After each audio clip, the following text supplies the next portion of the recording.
If you're in Canada, you've probably heard about the TFSA, RRSP, and FHSA accounts, whether from your bank, your employer, or just people talking about saving. These are the main tax-sheltered accounts Canadians use for saving and investing, and each of them works a little different from one another. In this video, I'm going to break down what each account actually is, how I have mine set up, and what makes sense for your situation right now. Let's start simple. These are not investments, they're account types. Think of them as buckets that hold your money and give you tax benefits. And each account has a different tax benefit and serves a different purpose.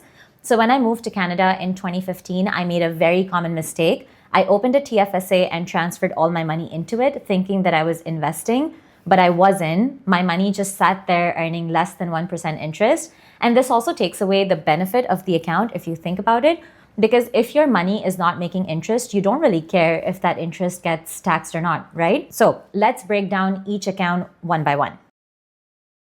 You put in money that you've already paid tax on, and when you buy investments, your investments grow tax-free, and you can withdraw from this account for any reason, anytime, tax-free. The key difference from a regular savings account is that your investments are growing tax-free. So in a regular savings account, you would put your money that you've already paid tax on, and then you would buy your investments. Those investments would grow. But when you withdraw from a regular savings account, your investments also get taxed. So it's a double tax. But in a tax-free savings account, everything grows tax-free. And this is actually what I mentioned in my emergency fund video, which is going to be somewhere up there, that you want to prioritize putting your emergency fund in a high interest savings account, but also preferably something that helps it grow tax-free. So in that case, you would prefer a TFSA. The second difference from a regular savings account is that in a tax-free savings account, you have contribution limits.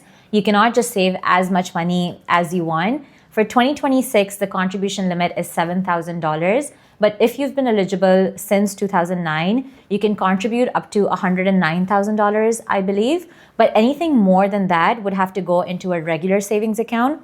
You cannot put that in a tax-free savings account, otherwise you will get penalized.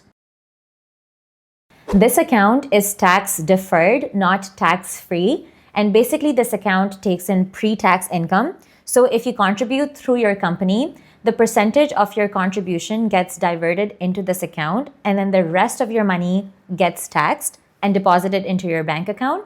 If you contribute in this account after getting your paycheck, you can get a tax deduction when you file for taxes between the months of February to April. You defer paying taxes in this account, and when you withdraw the money, usually in retirement, that's when your money gets taxed. Like the TFSA, the RRSP account also has contribution limits. I believe the contribution limit for 2026 is 18% of your paycheck, and you can contribute up to a maximum of $33,810. The idea is that if you're working a typical 9 to 5 in your main earning years, you will be in a higher tax bracket, and then after you retire, you fall to a lower tax bracket. So you defer paying taxes until retirement, and then as a result, you pay less in tax overall. And so generally, if you're in higher tax brackets, the savings from an RRSP becomes significantly more valuable. This account is specifically designed for retirement. So unlike a TFSA, you get penalized if you withdraw from an RRSP early by getting hit with withholding tax, and you lose that contribution room forever. When I was working on this video, I forgot to talk about one of the other benefits of an RRSP, which is you can use the money to buy your first home. So I'm just going to read it off the internet. So it says you can use your RRSP to buy a house in Canada through the home buyer's plan, which allows tax-free withdrawals of up to $60,000 per person for a first-time home purchase. The funds must be in the RRSP for at least 90 days, and you have 15 years to repay that amount. So this is one important thing, that if you use your RRSP to pay for a home, that is a loan. You're not just withdrawing money, because like I said, that money is for retirement. So if you do use that money to pay for a down payment for your first home, you would have to repay the loan. This is a newer, more interesting account. You get a tax deduction when you contribute, similar to an RRSP. But when you withdraw your money, you can withdraw it tax-free, similar to a TFSA. But this account only serves one purpose. It is for buying your very first home. Another difference from the two accounts that we talked about is that you don't automatically become eligible for this account. You have to open it yourself. This account also has contribution limits, and the 2026 contribution limit is $8,000 with a maximum of $40,000 over your lifetime. Similar to an RRSP, you can use this money to buy your first home because this is mainly for that purpose. But unlike an RRSP, you don't have to pay the money back to this account. With an RRSP, you are taking a loan from your retirement savings to buy a home. But for a first home savings account, the whole purpose is to save for that home without paying taxes. And so when you withdraw your money from a first home savings account and you put it towards a down payment of a home, you never have to pay it back. But the first home savings account has a 15-year limit. The account automatically closes 15 years after you open it or 1 year after you use it to purchase your first home. So for example, if you open this account at 25 and don't buy a home until 40, you would have to transfer that money to either an RRSP or a TFSA because this account will automatically close.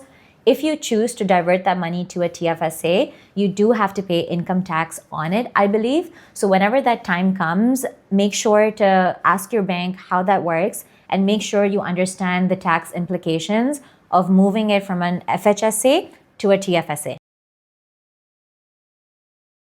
The RRSP is the first account that I contribute to. I contribute enough to get my full company match and then that's it. And I do that because it's free money. So if you also have a company match, make sure you're taking advantage of it. The one thing you want to make sure is check your employment contract and see if there's a vesting period on it. Some companies require you to stay with them for a certain number of years. I believe it's around 2 years. You have to stay in the company for 2 years to get that match. If you leave the company before that vesting period is over, anything that they have contributed towards your retirement savings, they can take back. Beyond the match, I don't contribute anything towards retirement accounts because I'm in my 20s, almost turning 30. So I'm very far from retirement and I would rather prioritize growing my money in a tax-free savings account than retirement accounts. This brings me to the next account, which is the TFSA. And this is where I'm focusing right now. I have 2 accounts within the tax-free savings account. One is for emergency funds and only earning interest. And the second I use for investing in the stock market. I actually switched my tax-free savings account from Scotiabank to Wealthsimple just so that I could have the flexibility of having 2 different buckets within my tax-free savings account. And the TFSA again gives you flexibility overall that if you want to take the money out before retirement, you can do so without paying any penalties. The next account that I have is the first home savings account, and I opened mine early even though I'm not planning on buying a home anytime soon. The contribution room only starts accumulating once you open that account, unlike a TFSA or an RRSP. So every year that you delay, you lose $8,000 in contribution room. To be very transparent, I didn't really know about the 15-year time period before I opened the FHSA. I thought you can just keep it open for as long as you want, but that's not the case. But I think I still would have opened that account. If you're 18 or 19 though, you might want to wait or just assess your situation before you go and open the first home savings account because the tax benefits are really good if you are planning on buying a home. But if you're 18 or 19 and you don't plan on buying a home until you're in your 30s, which is very likely to happen, then you might want to wait before you open this account. I haven't contributed anything to this account yet because you can always transfer the money from your RRSP or your TFSA to this account. And I'm not really planning on buying a home in the next 3 to 4 years at least. I only wanted the contribution room. So right now, there's nothing that I'm contributing to the first home savings account.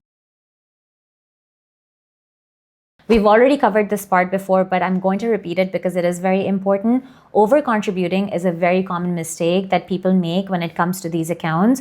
You want to know what the contribution limits are that I've already talked about, and you want to stay within your limits. Anything more that you add results in a penalty, and I believe the penalty is 1% on the excess every month, so that amount can add up. With a TFSA, the biggest mistake is withdrawing and then re-contributing in the same year. You are allowed to withdraw your money from a TFSA and you don't lose contribution room like you do in the RRSP, but you get that contribution room the next year. So if you withdraw $5,000 from your TFSA and then you recontribute that $5,000, then you might get penalized. So you want to look into that and you want to avoid this mistake. You can always check your contribution limits in the Canada Revenue Agency CRA account. I have it set up online. You can do the same, but make sure you check your contribution limits before you use these accounts. And the contribution limits should not stop you from using these accounts. Just make sure you get some information.